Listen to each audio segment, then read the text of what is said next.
My name is Jacob. I'm 29, and last year, my world turned on its axis when my parents passed away. They left me their ranch.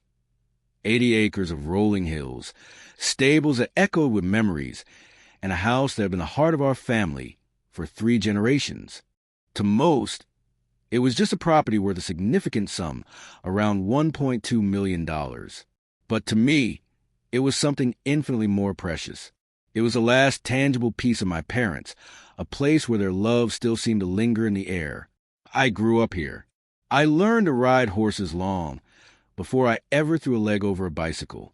I can still vividly recall the rhythmic creak of my dad's boots on the wooden porch in the quiet early mornings, and the way my mom would stand at the kitchen window, gazing out at the pasture, as if she could glimpse the future within its green expanse. I wasn't ready for how incredibly complicated everything would become after the funeral. At first, my sister Claire seemed to be my rock. She hugged me tight, cried with me, and kept repeating that we'd get through this together. But Claire and I have always been fundamentally different. She's 3 years older, a sharp lawyer, and accustomed to having things her way. She left for the city years ago and rarely came back, unless it was a holiday or an opportunity to snap Instagram-worthy photos with the horses. I, on the other hand, stayed. I worked the land alongside Dad, dedicating myself to keeping the place running. When the will was read, revealing that the ranch was left entirely to me, Claire offered congratulations, but it was through a tight smile that never quite reached her eyes. Initially, I dismissed it, thinking perhaps grief was just making everything feel heavier, distorting my perception. But then, little comments started to slip out. She'd casually joke about how much money the place must be worth, or how incredibly lucky I was to get the golden ticket. Once, over dinner at my aunt's house, she leaned back in her chair and remarked, "I mean, it's only fair. Jacob needs a place to stay after all." Everyone chuckled, except for me. I tried to let it go, telling myself she was just coping in her own way, that grief can make people behave strangely. But then she began dropping by the ranch more often. At first, she'd arrive unannounced, simply checking in. Then she started making suggestions, rearranging furniture, pointing out which rooms could be repurposed, hinting that I could rent the place out to make more money. One day, she showed up with her fiancé and, with an unnerving casualness, mentioned where they put the nursery if they ever moved in. I laughed it off, but a cold dread coiled in my stomach. That night, I sat in Dad's old chair on the porch, the crickets buzzing a relentless chorus in the dark. I thought about how quickly things were shifting. The ranch felt less like a home and more like a chessboard, with pieces slowly, deliberately moving into position. And I wasn't at all sure I liked where they were heading. 2 weeks later, Claire arrived with papers in hand, wearing that same tight smile. "Just some routine estate stuff," she said, sliding them across the kitchen table. I picked them up, and my eyes immediately caught the alarming language. Transfer agreements, title adjustments. My gut screamed that this was anything but routine. I didn't sign a single thing. Instead, that night, I stayed awake until 3 a.m, researching, calling a friend who specialized in real estate law. By the end of the week, I had quietly, deliberately transferred the entire ranch into an LLC under my name. It wasn't something I ever imagined I'd have to do to protect what my parents left me, but an instinct deep within told me I'd be glad I did. I didn't have to wait long to find out. A month later, Claire walked in with a smug look, accompanied by a man in a crisp suit, her lawyer. She didn't even bother with a hello before announcing, "The deed is in my name now. Pack your bags." I just leaned back in Dad's chair, a slow smile spreading across my face. "Good luck with that," I said, my voice calmer than I felt. Her eyes narrowed, but she said nothing. 2 days later, she returned, this time with a team of movers. But the second they saw me standing at the gate, a stack of legal papers clutched in my hand, her smug smile vanished. Claire didn't utter a single word that day, at least not in front of her movers. She just turned on her heel, snapped her fingers for them to follow, and left without a backward glance. But I could feel it. This wasn't over. If anything, that moment had merely lit a furious fire in her. The next week was quiet. Too quiet. No surprise drop-ins, no texts, No fake cheerful phone calls. I tried to enjoy the silence, but the whole time I felt like a man standing on a train track, waiting for the distant rumble to transform into a blinding headlight. It didn't take long. The first sign was the mailbox. One morning, I went out to retrieve a mail and found an envelope addressed simply to tenant. Inside was a notice from a property management company informing me that the owner had decided to raise the rent by 60% effective immediately. There was no rent to raise. I owned the place outright. But the message was crystal clear. Claire was playing a different kind of game now, one where she thought intimidation would make me fold. I called the number on the notice, and sure enough, Claire answered. Not a property manager, but Claire herself. Just a misunderstanding, she said sweetly, though her tone was laced with mocking. But you might want to start thinking about your options, Jake. It's not really sustainable for you to keep this whole place up on your own, is it? I hung up without replying, practically hearing her smirk through the phone. It burned. Then came the visits. She started coming by with her fiancé, walking around the property without asking, taking photos as if they were already planning a renovation. Once, I caught them measuring the kitchen counters. When I confronted her, she feigned innocence. "Oh, relax," she said, flipping her perfectly straight hair over her shoulder. "We were just curious. It's not like we're hurting anything." I wanted to yell. I wanted to tell her to stay off my land, but part of me was afraid that giving her that satisfaction, letting her see she was getting under my skin, would only make things worse. Instead, I started keeping a journal, not a vent, but because I knew I needed a paper trail, dates, times, every little thing she did or said. My friend in real estate law had told me to stay calm and document everything. You don't win these fights by screaming louder, he'd advised. You win by being smarter. Still, it was exhausting. One Saturday, I was out fixing the fence near the back pasture when I heard voices. Claire's SUV was parked near the barn, and she was standing with two men in suits. I stayed out of sight listening. "Once we get this signed over, we can flip it for triple," she was saying. "It's just a matter of forcing him to comply." Flip it. Like the ranch was just another house she could paint white and sell to the highest bidder. That night, I sat on the porch and stared out at the hills, feeling anger buzzing under my skin like static. This place wasn't just dirt and wood. It was my childhood. It was my parents' sweat and love, poured into every fence post, every tree they had planted. And Claire wanted to cash it out like a stock. Things escalated further at Thanksgiving. We all gathered at Aunt Linda's house, and Claire made sure everyone knew she'd soon be making some big changes on the ranch. She said it with that little smirk, as if she already owned it. My cousins congratulated her. My uncle even raised a glass in her honor. I sat there, smiling tightly, my fork frozen halfway in my mouth. After dinner, Claire cornered me in the hallway. "You know, you're making this a lot harder than it needs to be," she said. "You could just sign everything over and be done with it. We'd even let you stay for now." I couldn't help it. A bitter, humorless laugh escaped me. "You don't get to let me do anything," I retorted. Her smile faltered for a second. Then she leaned in close. "You think this LLC will protect you? You think you're clever? Lawyers eat through things like that all the time. You'll be out of there by spring." She left before I could answer, leaving me with her ominous words hanging in the air. That night, I couldn't sleep. I lay in bed, listening to the wind rattle the windows, turning her words over and over in my mind. Was she right? Could she really tear through all the legal protections I'd put in place? The next morning, I called my lawyer friend again. He reassured me that I'd done everything by the book, but he also warned me that people like Claire could make life miserable in other ways. "She can tie you up in court, drag things out for months," he said. "She can make it expensive, make it stressful. Sometimes that's all they want." And he was right. Over the next month, I was hit with every nuisance tactic she could conceive. False complaint about unsafe conditions on the property, surprise visits from county inspectors, even a noise complaint after I mowed the field at 10 in the morning. She was relentless, and every time I thought perhaps she'd back off, she found a new angle, a fresh way to twist a knife.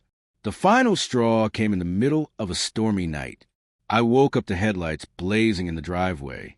By the time I grabbed a flashlight and ventured outside, Claire's fiancé was standing by the porch with a clipboard. "We're serving notice," he said flatly, holding out a stack of papers. Rain was dripping off his jacket, and my boots were sinking into the mud as I took the documents from him. He didn't wait for me to respond, just turned and left. Inside, I read every page carefully. It wasn't an eviction notice, not exactly, but it was clear she was attempting to challenge my claim of ownership through some obscure legal loophole. I sat at the kitchen table, the papers spread out in front of me, and felt something fundamental shift inside me. I wasn't scared anymore. I wasn't even angry, not in the same way. I was just done waiting for her to stop, done hoping she'd come to her senses, done playing defense. And that's when I started thinking about what I could do, really do, to end this once and for all. The notice sat on my kitchen table for days, each page daring me to panic. I didn't. I spent that week quietly meeting with my lawyer friend, meticulously gathering every bit of paperwork. The LLC filings, the property deed, every receipt showing that I've been maintaining the land since Dad died. We built a case so airtight it felt bulletproof. I felt calmer than I had in months, but also more intensely focused. Then Claire made her move. It was a Tuesday afternoon, gray skies and a steady drizzle.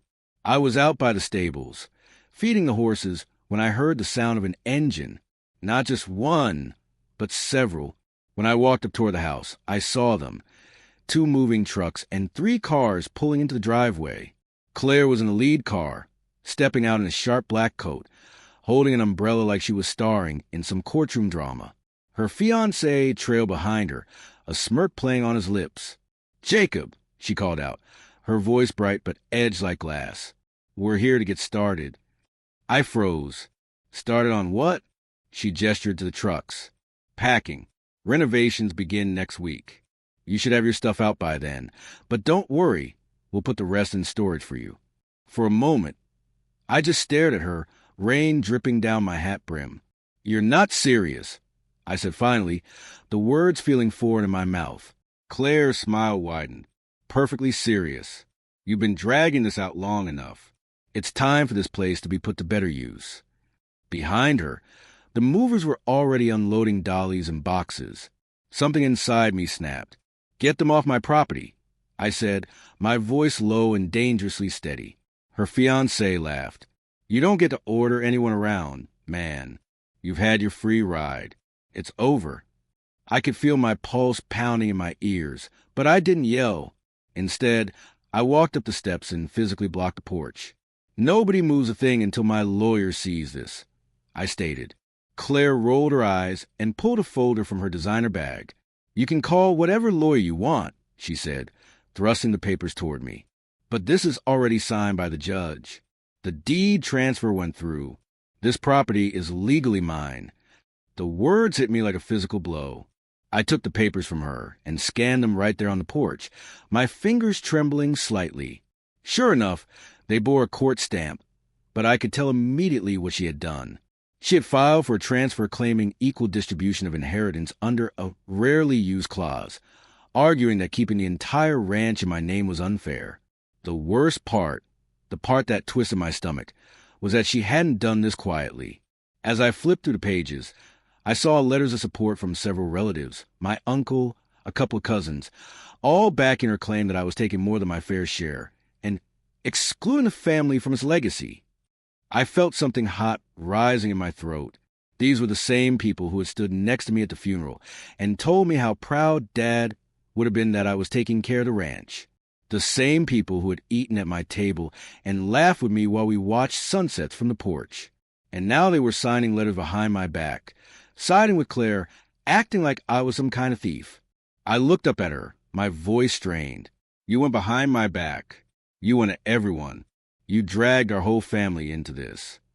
Claire tilted her head, utterly unbothered. "Of course I did. You weren't listening. Someone had to be reasonable." I wanted to scream, to slam the papers down in the mud, but I didn't. I just stood there, gripping them until the edges curled. She stepped closer, lowering her voice conspiratorially. "Here's how this is going to go. You have until Friday to move your things out. After that, we change the locks. I'll be nice and let you keep the truck. You'll get a check for your share once we sell. That's more than generous." I don't even remember what I said back. Something sharp enough to make her shrug and turn away. She snapped her fingers, and the mover started up the steps until I planted myself firmly in the doorway and told them they were trespassing on private property. That was when Claire played her trump card. She reached into her bag again, this time pulling out her phone and hitting play on a recording. At first, I didn't understand what I was hearing. Then my own voice came through the speaker. A recording from months ago, when I had been venting to my friend about how hard it was keeping the place running. Sometimes I think it'd be easier just to sell it all and walk away. My voice said, tired and raw. Claire looked at me with a victorious smile. "See? Even you said you don't want it." I felt cold all over. She had taken a private conversation, one moment of frustration, and twisted it into a weapon. "You were recording me?" I asked, my voice barely a whisper. "Of course," she said lightly, as if it were obvious. "You never think things through, Jacob. Someone has to be prepared." That was it. That was the moment the switch flipped in me. It wasn't just about the ranch anymore. It wasn't even about the money. It was about betrayal. Deep, personal betrayal from the one person who was supposed to stand beside me as family. I didn't fight her that day. I didn't argue or plead. I just stepped back inside, closed the door, and sat at the kitchen table, staring at those court papers until the rain stopped. I could hear the movers outside, frustrated, packing back into their trucks when Claire finally told them to go. Her SUV drove away a few minutes later, gravel crunching under the tires. The house felt too quiet when they were gone. I walked through every room slowly, my boots echoing against the floorboards, and felt like I was saying goodbye to something, not the ranch itself, but to the idea that Claire and I could ever come back from this. That night, I sat on the porch with Dad's old hat in my hands, turning it over and over. I thought about everything. The years I spent working beside him, the promises he made that the ranch would always be mine, the pride in his voice the day he added my name to the deed. And now my own sister had thrown it all away like it was nothing. Something in me hardened. This wasn't going to end with me packing boxes and cashing a pity check. If Claire wanted a fight, she was going to get one, and she wouldn't see it coming. The next few days felt like moving through molasses. I woke up before sunrise out of habit, but instead of feeling ready to tackle the day, I just sat at the kitchen table, staring out the window as the fog rolled over the hills. The ranch looked exactly the same, but everything felt different. I barely touched the coffee I brewed. I barely ate. The horses still needed to be fed. The fence still needed to be fixed, but I went through the motions like a ghost, my mind stuck on those court papers and Claire's smug face on the porch. I kept hearing that recording in my head, my own voice saying it would be easy to sell everything and walk away. It had been a private moment, one I barely even meant, but now it was stamped into my brain like confession. I thought about Dad, how hard he'd worked to keep this place going, and felt ashamed. What if Claire was right? What if I wasn't strong enough to hold it all together? A few relatives stopped by that week, not to check on me, but to see how I was handling things. I could tell they were just fishing for drama. My cousin Lydia actually had the nerve to pat my shoulder and say, "It's probably for the best. You'll be happier once you're not tied down to this place." I didn't reply. I didn't trust myself to. That night, after everyone left, I sat alone in the living room with the fire burning low and let myself finally feel it. The anger, the hurt, the sense of betrayal so sharp it made my chest ache. I thought about calling Claire, screaming at her, telling her exactly what I thought of her. I thought about marching into the city, finding that judge, and demanding answers. But I didn't do any of that. Instead, I got quiet. It was strange. Once I stopped fighting the storm in my head, I started thinking more clearly. I pulled out my dad's old ledger, the one where he kept every record of repairs, feed purchases, and property taxes for the last 20 years. I flipped through the pages slowly, running my fingers over his careful handwriting. There was something grounding about it. seeing proof of all the work that had gone into this land, proof that this place had never been a free ride. I had been part of it for years. I had earned it. The next morning, I drove into town and met with my lawyer friend again. We sat in his office for 3 hours, going over every detail of Claire's filing. He was calm but honest with me. Yes, she had gotten the transfer approved, but it wasn't as airtight as she thought. There were ways to challenge it, to delay it, maybe even to reverse it entirely if we played it smart. Jacob, he said at one point, leaning back in his chair, you have more leverage than you think. She's counting on you to panic. Don't give her that. I nodded, but I didn't feel ready to fight just yet. When I got back to the ranch, I didn't go inside. I walked the entire property line instead, boots crunching in the frost, hands shoved into my jacket pockets. I checked every fence post, every gate, every path through the pasture. It was something Dad used to do whenever he had a big decision to make. Walk the land, he called it. By the time I made it back to the house, the sun was setting and my fingers were numb, but my head felt clearer. That night, I went through every file in the house, the will, the trust documents, the LLC paperwork. I built a binder with everything I would need if this went to court. It was slow, tedious work, but it gave me something I hadn't felt since Claire showed up with those movers: control. I also started reaching out quietly to people I trusted. An old friend who works in accounting, another who knew someone in the county clerk's office. I didn't tell them everything, just enough to get advice. Piece by piece, I started understanding what Claire had really done and where the cracks were in her plan. But even as I worked, I felt the weight of it all pressing down on me. The house was too quiet at night. The porch felt emptier without Dad sitting beside me. I caught myself looking at Mom's old rocking chair and wondering what she would say if she could see us now. Her 2 kids tearing each other apart over the land she loved so much. For the first time, I started thinking about what would happen if I just left. If I packed my things, signed the buyout papers, and walked away from all of it. One night, I even loaded my truck with a few boxes, just to see what it would feel like. I sat in the driver's seat for a long time, staring at the headlights casting beams across the yard. But I couldn't turn the key. Instead, I unloaded everything one box at a time and put it all back exactly where it had been. Walking back into the house that night, I realized something. Claire had already taken so much from me. She had taken my trust, my peace of mind, even my sense of family. But she wasn't going to take the one thing that still tied me to my parents. That was the night I decided I wasn't going to leave. Not quietly, not on her terms. I was going to stay. And if she wanted this fight, I was going to give it to her, but not recklessly, not by yelling on the porch or throwing papers in the mud. No, I was going to do it the way Dad would have. Steady, patient, and absolutely unshakable. The next morning, I made a fresh pot of coffee, sat at the table, and wrote down everything I knew about Claire's plan, every move she'd made, every conversation we'd had. Then I started writing down my own plan. It wasn't revenge yet. Not exactly. It was survival. But even as I wrote, I could feel something darker taking shape beneath the surface. Claire thought she'd broken me. She had no idea what she had just woken up. The first morning after I decided to stay, the ranch felt different. Not lighter, exactly.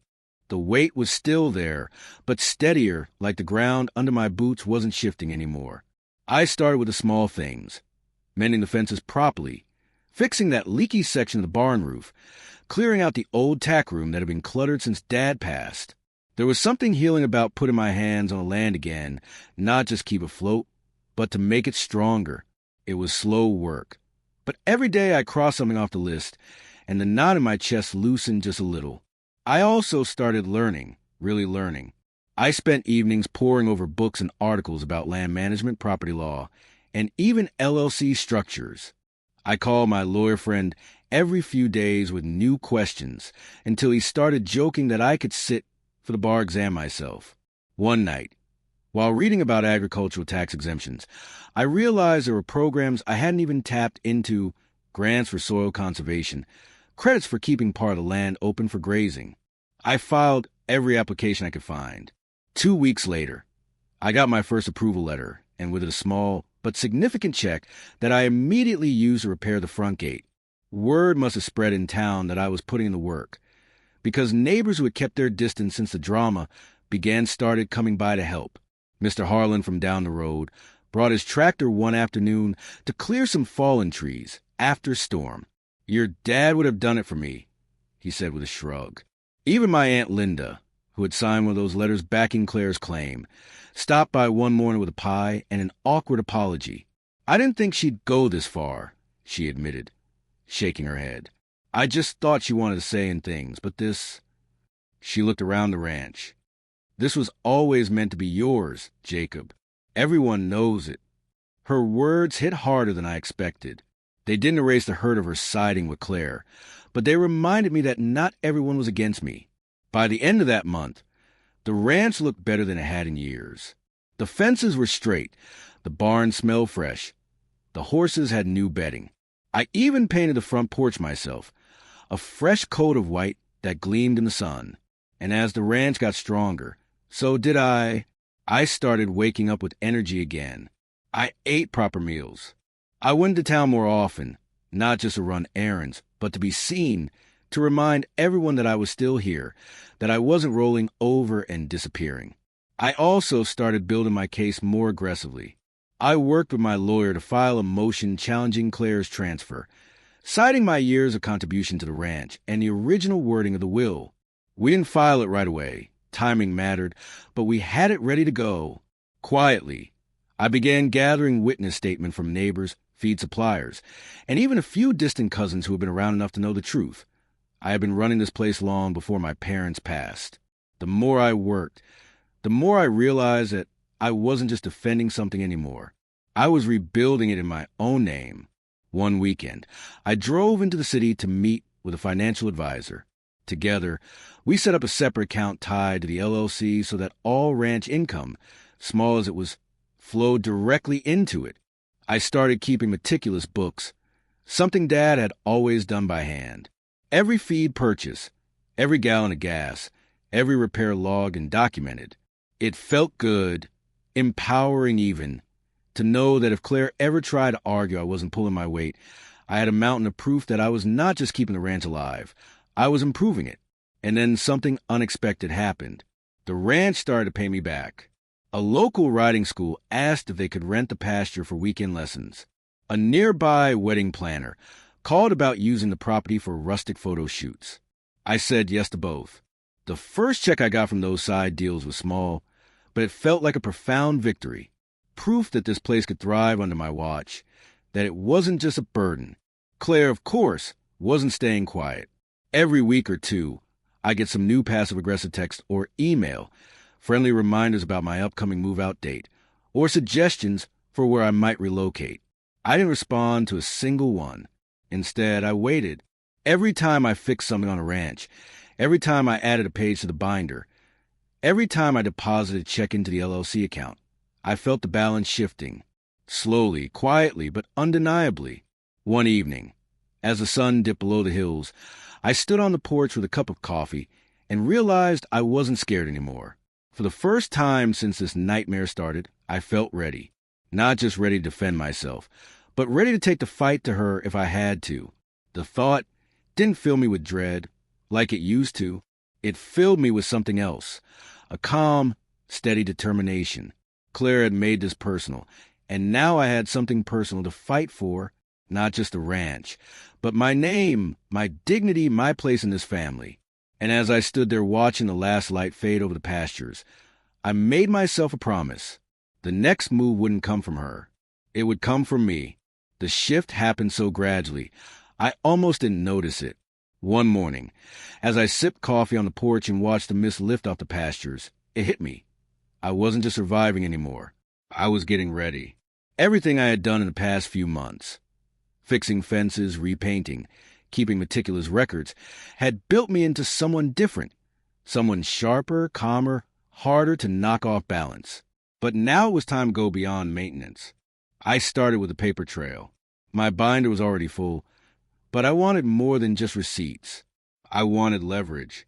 So I went to the county clerk's office and spent an entire afternoon digging through property records, not just for the ranch, but for every asset that had been in my parents' estate. That's when I found it. A copy of the original will that my parents had signed years before they passed, and a newer codicil, a legally binding addendum that Dad had added just a few months before his death. It reaffirmed in no uncertain terms that the ranch was to go solely to me, citing my continuous contribution to its maintenance and operation. I had known about the will, but I hadn't realized Dad had gone back to make it even clearer. That document was gold.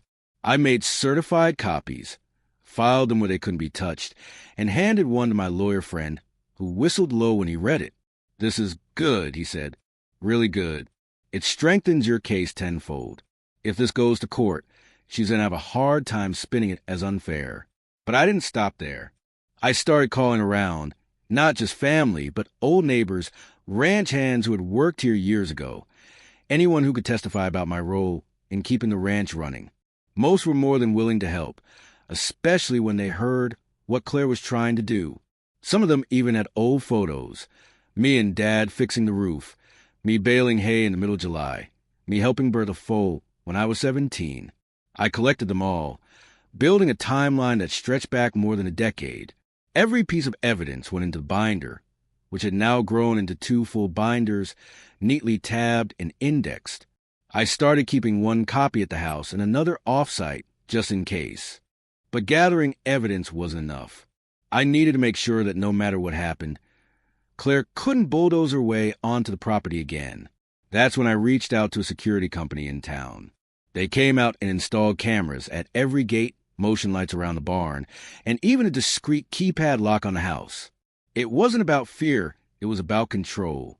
The last time she showed up with movers, I'd been caught off guard. That wasn't going to happen again. I also made a few quiet upgrades to the ranch's business side.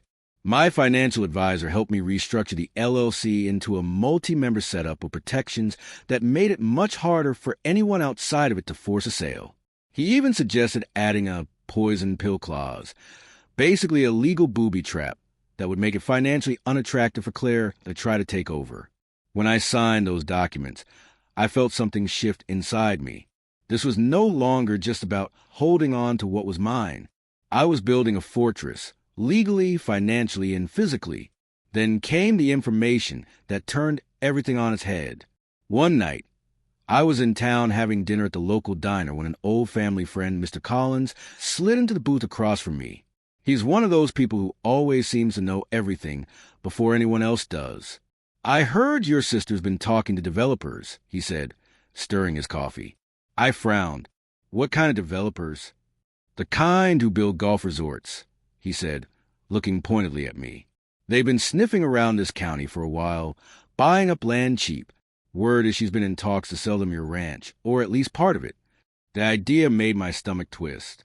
If Claire succeeded, the pastures where I grew up riding horses could be bulldozed into a fairway. The barn could become a clubhouse. But then Collins leaned closer. "She's overextended," he said, lowering his voice. "Word is she and her fiancé are in deep on a condo project that's bleeding cash. If she doesn't close a big deal soon, they're sunk." That was when everything clicked. Claire wasn't just doing this out of spite. She needed the ranch, not for sentimental reasons, but because it was her ticket out of whatever financial mess she'd gotten herself into. Suddenly, the smug smile, the movers, the pressure to sell, it all made sense. I thanked Collins, paid for my dinner, and drove back to the ranch with my mind racing. That night, I stayed up late running numbers, thinking about every possible angle. If Claire was desperate, that gave me leverage. If she was planning to sell to developers, I could preempt her, maybe even strike a deal that would leave her out completely. Over the next few weeks, I did just that. I met with a land use attorney, found out what restrictions I could place on the property, and even explored conservation easements, legal tools that could permanently protect the land from being developed. The more I learned, the more power I had. And then, almost as if the universe was on my side, I got a letter from the state confirming that my application for agricultural preservation status had been approved. It meant the ranch now had significant tax benefits, and it also meant that any attempt to develop it would have to go through a mountain of red tape. I put that letter in front of the binder, smiled for the first time in weeks, and pour myself a drink. Claire thought she had me cornered.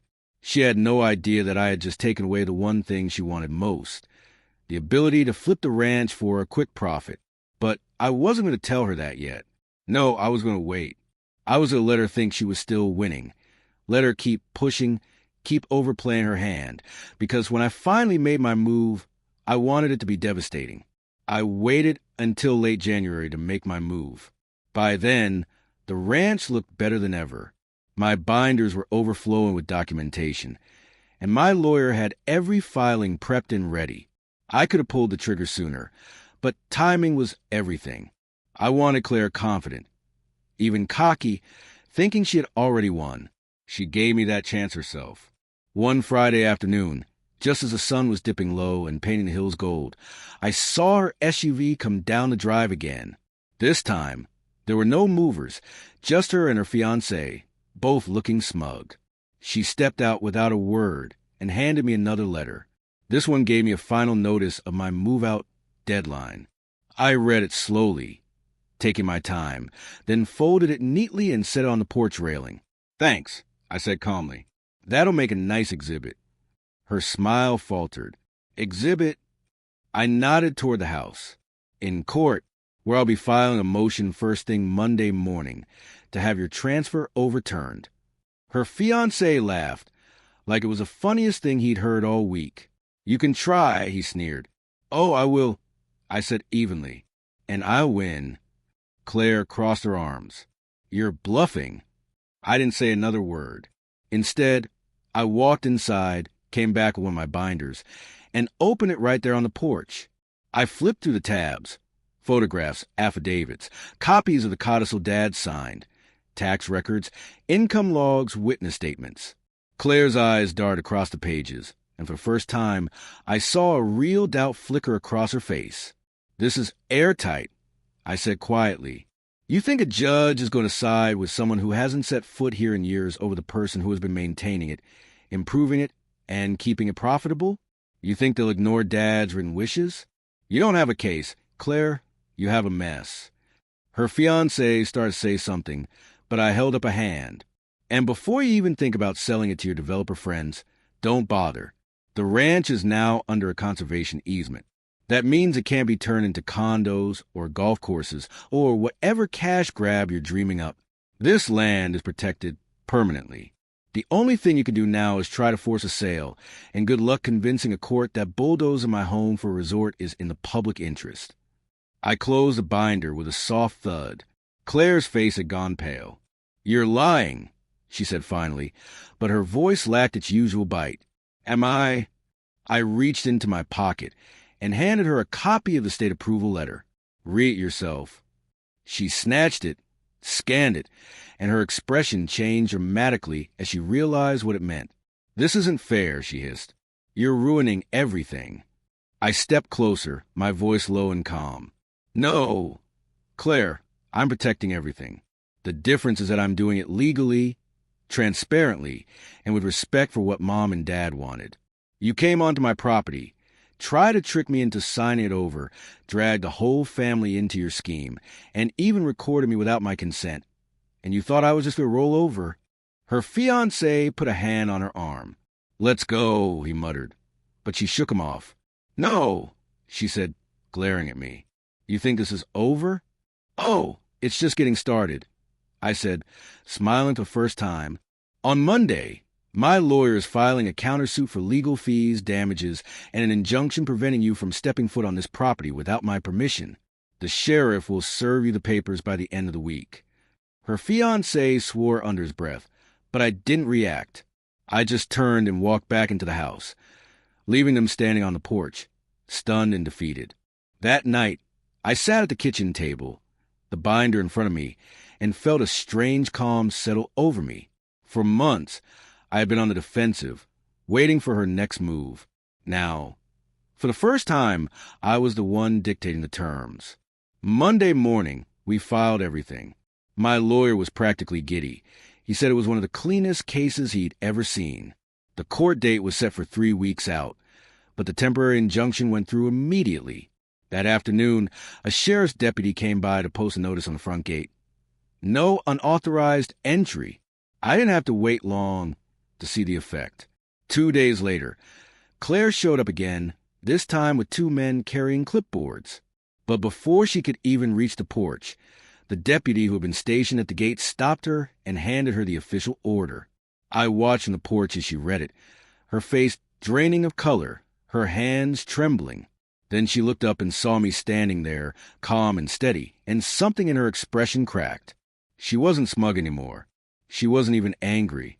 She was scared. She turned back to her car without a word, the men following her, and drove away. That night, I didn't celebrate. Not yet. This wasn't the end. There was still the court case, still the fallout with the family, still the possibility that she'd try something else. But for the first time since this started, I slept soundly, because now the ranch wasn't just protected. I was protected, and Claire knew it. The court date arrived on a chilly February morning. I wore Dad's old watch and a clean button-down shirt, feeling strangely calm as I walked into the courthouse. My lawyer was confident, binder in hand, while Claire and her fiancé sat across the aisle, whispering furiously. When the judge entered, the room went silent. We presented everything: the will, the codicil, the LLC filings, the meticulous documentation of all my contributions to the ranch. Witness statements were read. Photos were displayed, and even my Aunt Linda spoke up, apologizing for backing Claire, and affirming that I had always been the one running the ranch.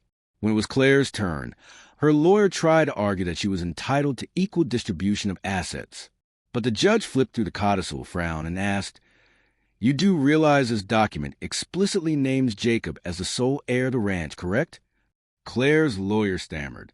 Claire just sat there, her face stiff, already defeated. The judge ruled in my favor almost immediately. The transfer Claire had filed was reversed. The deed was restored fully to me. Not only that, but the judge granted my request for damages and legal fees, ordering Claire to pay a significant sum for what the court described as a frivolous and malicious claim. Claire's fiancé swore under his breath, earning a sharp look from the bailiff. When it was over, I walked out of the courthouse into the bright winter sun, feeling like I could finally breathe again. My lawyer clapped me on the back. "That's it," he said with a grin. "She's done." But the fallout didn't stop there. A week later, word spread to the family about the judgment. Some of my relatives who had backed Claire called me to apologize. Others stayed quiet, too embarrassed to admit they'd chosen the wrong side. Claire, meanwhile, didn't take the news well. She sent me one final message, a long, bitter rant about how I had humiliated her and destroyed her future. I didn't reply. Not long after, I heard through the grapevine that she and her fiancé had to sell their condo at a loss to cover the legal fees and debts from their failed development deal. She moved back to a small apartment in the city and stopped showing up at family gatherings altogether. For months, there was tension in the air whenever her name came up. Some relatives blamed me, saying I'd been too harsh. Others said I'd done exactly what had to be done. I didn't argue with anyone. I didn't need to, because every time I walked the property line at sunset, I knew I had done right by my parents. I threw myself into the ranch completely. I expanded the riding school partnership, hosted a few community events, and even set up a small scholarship fund in my parents' names, using part of the damages payment. It felt good to turn something so bitter into something that gave back. One evening, months later, I was sitting on the porch with a cup of coffee when I saw Claire's SUV pull into the driveway. For a moment, I tensed, old habits dying hard, but she didn't get out of the car right away. When she finally did, she walked slowly up the porch, looking smaller, somehow more tired. "I came to say, I'm sorry," she said quietly, not meeting my eyes. I shouldn't have done any of it. I thought I could fix everything by getting the money, but I just made things worse. I let her words hang in the air. "I don't expect you to forgive me," she added. I didn't want to leave things like they were. For a long moment, neither of us spoke. The sun was setting behind the hills, bathing everything in gold. Finally, I nodded. "I can't forget what happened," I said. "But I hope you figure out what you really want out of life. Because this ranch, it's not just dirt and wood. It's home. and I'm not going to let anyone take that away again." She nodded, tears in her eyes, and left without another word. I sat there until the last light faded, the porch quiet except for the crickets. And for the first time since this all began, I felt at peace. I looked out over the pasture, the horses grazing in the distance, and whispered to myself, almost like I was saying to Dad, "It's safe now. We're safe." Then I stood, walked inside, and turned off the porch light, knowing that whatever storms might come next, I was ready.